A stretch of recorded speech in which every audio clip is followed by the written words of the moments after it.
intro dulu.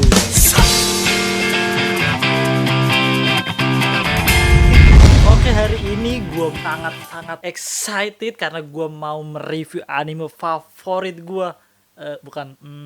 Salah satu favorit gue yaitu adalah Kiseiju Seino Kakuritsu. Gue harus ekspresif ya karena ini adalah favorit gue ya. Anime ini bergenre horor dan drama. Drama dan digarap studio Madhouse. Bisa dibilang gambarnya tuh bagus ya karena gila. Darknya tuh dapet banget. Buktinya gue sampai agak enak ya nonton anime ini karena menurut gue bukan dark lagi, ini tuh udah agak gore karena berapa darah-darah dan potongan-potongan tubuh dan gila itu agak enak gua sebenarnya, cuman ya karena ini bagus banget jadinya Anime Kiseiju cuman punya sekitar 24 episode, tapi itu sudah cukup lah ya, sudah cukup banget. Jadi ya langsung aja ke ceritanya ya. Awal mulai Izumi Shinichi sedang tertidur. Tapi tiba-tiba ada semacam makhluk hidup yang mencoba masuk ke tubuh Shinichi. Ternyata makhluk itu adalah alien parasit yang mencari inang untuk hidup. Shinichi terbangun karena dia merasakan ada yang aneh di sekitar tangannya. Ketika dia langsung mengikat tangannya itu menggunakan kabel headset. Setelah itu semua berjalan normal. Keesokan harinya banyak sekali keanehan yang Shinichi lihat, seperti tangan kanannya bergerak sendiri menyentuh opai seorang wanita yang nggak tahu opai adalah, dan yang paling anehnya lagi dia bisa memberhentikan sebuah mobil dengan kecepatan tinggi hanya dengan tangan kanannya. Hal itu membuat Shinichi kesal dan mulai berbicara dengan tangan kanannya. Dan pada akhirnya mereka berdua sepakat untuk saling bekerja sama. Jadi mereka berbagi tugas. Si parasit ini mengurus bagian tubuh Shinichi dan segala macamnya itu, dan sementara Shinichi memberi nutrisi untuk si parasit ini dan menjaga dia untuk tetap hidup. Ya sih, bisa dibilang seperti simbiosis mutualisme gitu sih. Shinichi pun menanyakan nama dari si parasit ini, tapi dia menjawab bahwa dia tidak punya nama dan tidak tertarik dengan konsep nama seperti manusia. Dilihat dari sini, parasit ini itu agak lebih pintar. Ya wajar sih karena Shinichi tidur, dia belajar gitu, baca buku dan segala macamnya. Bahkan kalau nggak salah dia pernah bilang kalau dia bisa bahasa Jepang dalam waktu sehari. Gila, itu otaknya cerdas banget. Gue aja udah dari kecil nonton anime tapi nggak bisa bahasa Jepang, paling cuman konnichiwa, omangko daisuki, ochincing oke next. Tapi si parasit ini ingin dipanggil dengan sebutan Migi. Sementara itu di seluruh dunia mengalami suatu kejadian yang sama, yaitu pembunuhan dengan cara mutilasi. Dan ternyata pembunuhnya itu adalah parasit yang berhasil mengambil alih otak manusia. Karena pada dasarnya si parasit ini tuh memang mengincar otak manusia gitu. Nah, si Migi ini itu contoh gagalnya, karena ya tahu sendiri kan dia di Shinichi itu mengikat biar nggak masuk ke otaknya gitu. Jadi ya dia mengidap di tangan kanannya dan gagal gitu. Si Migi hanya berpikir kalau spesies dia hanya sedang makan. Pada akhirnya Shinichi mengajak Migi untuk membasmi para parasit itu. Migi tidak bilang iya ataupun tidak, tapi Shinichi tetap melakukannya. Sampai di mana ada parasit yang menjadi guru di sekolahan Shinichi. Guru itu bernama Tamiya Ryoko. Tamiya Ryoko ini parasit yang tidak asal membunuh manusia dan sepertinya parasit yang paling pintar. Selang beberapa hari ada parasit lain yang masuk ke sekolahan Shinichi dan melakukan pembantaian di sana.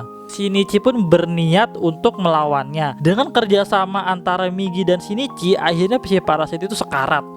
Dengan kondisi sekarat itu, parasit ini pergi menemui Tamiya Ryoko dan disitulah si parasit itu dibunuh. Beberapa hari kemudian, orang tua Shinichi pergi liburan dan saat liburan itu, ibu Shinichi terbunuh oleh parasit. Tapi di luar dugaan, ibu Shinichi pulang ke rumah dan disitulah Shinichi dibunuh oleh parasit itu. Jadi sebenarnya parasit ini hanya bertukar tubuh saja, karena pada dasarnya parasit ini tumbuh di tubuh wanita, tapi karena ada kecelakaan jadi dia pindah tubuh ke pria dan di situ dia tidak bisa mengontrol tubuh pria itu, jadi dia membunuh ibu Shinichi. Dan ya gitu, karena dia melihat bapak Shinichi itu kabur, dan dia berpikir kalau dia kabur ke rumah. Jadi dia secara alami pergi ke rumah Shinichi dan ternyata tidak ada, dan menemui Shinichi. Tertusuklah di situ.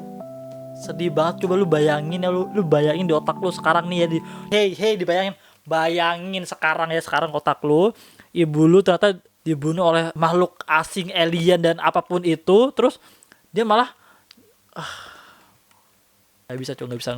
Ini terlalu gelap, beneran gelap lu anjing. Nyalain hey lu, ya gitu bagus sih. Apa sih anjir. Tapi Shinichi diselamatkan oleh Migi dengan cara Migi menyatu dengan sel di tubuh Shinichi. Hal itu membuat tubuh Shinichi berubah. Seperti pendengarannya jadi tajam, matanya yang minus jadi normal lagi, staminanya meningkat, bahkan sampai bisa lompat setinggi 4-5 meter.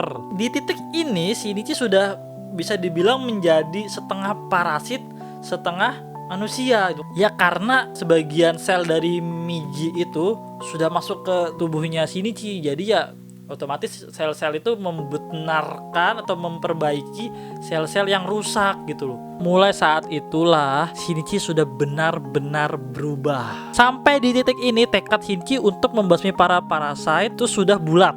Semua berjalan normal lagi. Shinichi kembali bersekolah dan rupanya dia kedatangan teman baru di sekolahnya yang bernama Shimada Hideo, yang ternyata adalah seorang parasite. Shimada hanya ingin mengamati pergerakan Shinichi sampai akhirnya penyamaran Shimada diketahui oleh salah satu murid di sekolah itu, dan secara sengaja melemparkan air keras ke arah Shimada. Hal itu membuat Shimada tidak bisa kembali ke wujud manusianya.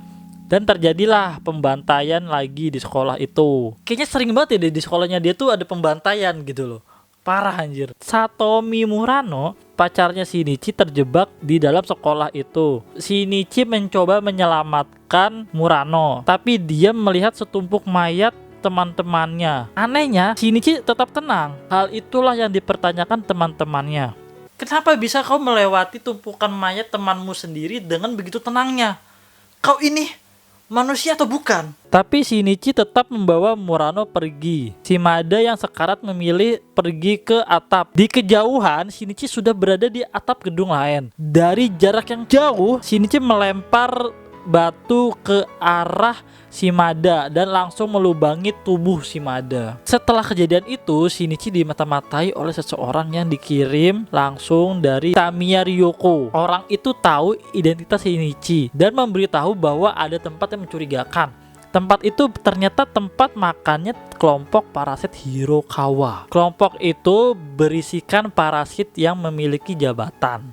Bisa dibilang juga parasit cerdas. Tamiya Ryoko ada di dalam kelompok itu. Shinichi membunuh salah satu parasit di kelompok itu. Dan benar saja keesokan harinya Shinichi dikejar-kejar oleh parasit dari kelompok Hirokawa ini. Parasit ini sangat unik karena dalam satu tubuh terdapat 3 parasit. Shinichi sangat kesulitan, jadi Shinichi memilih untuk kabur. Selang beberapa hari, Tamiya Ryoko dicurigai sebagai parasit, dan benar saja ketika polisi ingin menangkapnya, dia malah agak sedikit melawan. Di situ Tamiya Ryoko sedang menggendong bayi manusia yang ternyata itu adalah bayi dia sendiri. Shinichi yang kebetulan ada di dekat situ langsung menghampiri, dan di luar dugaan Tamiya Ryoko berjalan menghampiri Shinichi dengan dihujani peluru sambil melindungi bayi yang dia gendong. Shinichi pun bingung kenapa parasit seperti dia tidak melawan, dan ternyata dia hanya ingin menitipkan bayinya ke Shinichi. Kemudian Tamiya Ryoko mati. Tapi Shinichi dicurigai karena setiap ada kasus parasit pasti ada Shinichi. Shinichi pun ditahan dan diinterogasi. Dan hasilnya Shinichi dianggap manusia. Lalu Shinichi ditawari untuk ikut operasi pembantaian kelompok Hirokawa. Shinichi pun menyetujuinya. Dan terjadilah itu semua. Tapi hanya Goto yang selamat. Goto ini parasit buatan Tamiya Ryoko. Dia sangat kuat sampai dia bisa berlari dengan kecepatan lebih dari 60 km per jam. Dan dia bisa melompat lebih lincah daripada monyet. Dan yang paling penting, ketahanan tubuhnya sangat luar biasa. Besoknya Goto mengejar Shinichi. Shinichi memilih menjauh dari keramaian dan melakukan pertarungan di sana. Seperti biasa, Migi dan Shinichi membuat strategi. Namun sayang, strateginya gagal dan Migi pun mati. Tapi Shinichi nggak menyerah. Dia kabur dulu untuk memulihkan keadaan tubuhnya. Dan keesokan paginya dia menemui Goto dan melawan dia. Dan tentu saja Shinichi terpojok karena perbandingan kekuatan itu sangat jauh banget sama Goto ya kan. Tapi ada satu momen di mana dia tetap pantang menyerah, mengambil tongkat besi, menusuk di bagian pinggangnya Goto, dan itulah kelemahan Goto yang bisa ditembus. Shinichi pun lari. Goto mengejarnya, cuman ada yang aneh dengan tubuh Goto. Tubuh Goto seakan-akan berontak, dan di situ ternyata Migi hidup. Dia hidup di dalam tubuh Goto karena terlalu banyak pemberontakan di tubuh Goto. Migi bisa keluar dari situ dan menyatu kembali tangannya di Shinichi. Usut punya usut, besi berkarat itulah yang menjadi penyebabnya. Karena itu ada isinya racun. Akhirnya Goto kalah dan Shinichi hidup normal kembali. Tamat. Gimana lu ngelihat? Pokoknya kalian harus nonton anime ini karena selain opening dan endingnya bagus ya. Tapi juga ceritanya juga bagus gitu. Oke, gitu aja kali ya. Oh ya, lupa rating. Rating gua kasih sekitar 9 lah ya, 9 aja lah. Karena walaupun favorit tapi belum sampai yang 10 gitu. Kayak ya Kimetsu no Yaiba gitu, belum. Tapi ya bagus, recommended sekali. Tidak ada adegan, tapi kayaknya ada adegan joroknya ya. Walaupun cuma satu scene doang sih, cuma ya nggak boleh ditonton sama anak kecil. Komen di bawah selanjutnya anime apa yang harus gua review. Sebanyak-banyaknya kalian harus komen, sebanyak. Oke, footage gue agak korup tadi, jadi ya gue sekarang mau melanjutkan video sebelumnya. Tapi sebelum itu ya buat kalian, jangan cuma nonton doang. Jangan lupa sawer ya, link ada di bawah. Jangan lupa sawer, 10.000 lah, nggak apa-apa.